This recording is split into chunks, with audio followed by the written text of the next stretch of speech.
हर इंसान की जिंदगी में दो रास्ते होते हैं। एक वो जो हालात से हार मान लेता है और दूसरा वो जो हालात को चुनौती देकर जीत की कहानी लिखता है। यह कहानी है पार्थ की, एक ऐसे लड़के की जो गरीबी में पला, भूख और तानों को सहा, लेकिन भक्ति, मेहनत और हिम्मत से अपने सपनों को सच कर दिखाया। पार्थ का जन्म एक छोटे से गांव में हुआ था। मिट्टी का कच्चा घर, छत से टपकता पानी और बिन दीवारों का सपना। पिता खेतों में मजदूरी करते और मां दूसरों के घर बर्तन मांजती। रात को जब पूरा गांव सो जाता तब अक्सर उनके घर से किसी के रोने की धीमी आवाज आती, कभी मां की, कभी छोटे भाई की भूख से। पार्थ उस भूख को बहुत गहराई से महसूस करता। कई बार वह अपना हिस्सा मां और भाई को खिला देता और खुद खाली पेट सो जाता, लेकिन उसकी आंखों में भूख से भी बड़ी आग जल रही थी, कुछ बनने की, हालात को बदलने की। स्कूल जाना उसके लिए रोज की जंग थी। फटे हुए जूते, कभी बिन चप्पल, कभी उधार की कॉपी। गांव के बच्चे कहते, अरे ये तो किताबें पढ़ेगा और शहर जाएगा। हाँ, पार्थ बस चुप रहता, लेकिन उसके दिल की आवाज साफ थी, एक दिन यही लोग ताली बजाएंगे। घर पर बिजली नहीं थी। पार्थ लालटेन की रोशनी में देर रात तक पढ़ता।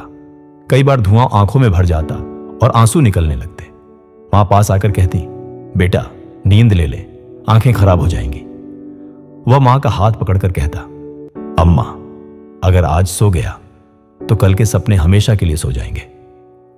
पढ़ाई के साथ साथ पार्थ का दिल कृष्ण भक्ति से भरा हुआ था। कठिन समय में वह कान्हा की छोटी सी तस्वीर सामने रखकर पढ़ता।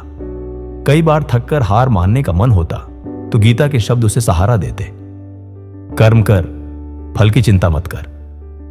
वह आंखें बंद कर कान्हा से कहता, हे माधव, आप ही मेरी शक्ति हैं, मुझे डगमगाने मत देना। दिन में वह चाय की दुकान पर काम करता, बर्तन धोता, चाय परोसता। थकान के बीच भी उसके होंठों पर राधे राधे की रट लगी रहती। यह भक्ति उसे अटूट विश्वास देती थी। कड़ी मेहनत के बाद उसने छात्रवृत्ति पाई। जब वह खबर लेकर मां के पास पहुंचा, मां की आंखों में आंसू छलक पड़े। उसने पार्थ को गले से लगाकर कहा, आज श्री कृष्ण ने हमारी प्रार्थना सुन ली बेटा, तेरा नाम हमारी गरीबी से बड़ा हो गया। कॉलेज में भी संघर्ष कम नहीं हुआ।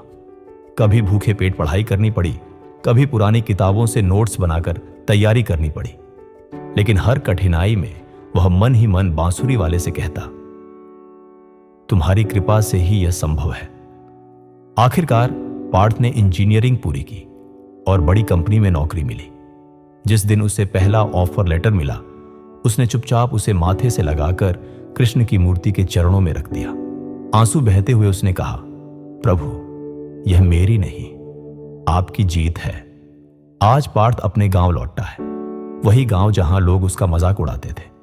अब वह वहां लाइब्रेरी और कंप्यूटर सेंटर बनवाता है। बच्चे उसकी ओर देखकर कहते हैं, हम भी पार्थ भैया जैसे बनेंगे। पार्थ मुस्कुराता है और मन ही मन सोचता है, गरीबी ने मुझे तोड़ा नहीं, बल्कि कृष्ण ने मुझे गढ़ा। अगर आपको यह कहानी पसंद आई हो तो ऐसे और प्रेरणादायक किस्से सुनने के लिए टाइमलेस टेल्स बाय टी को जरूर सब्सक्राइब करें।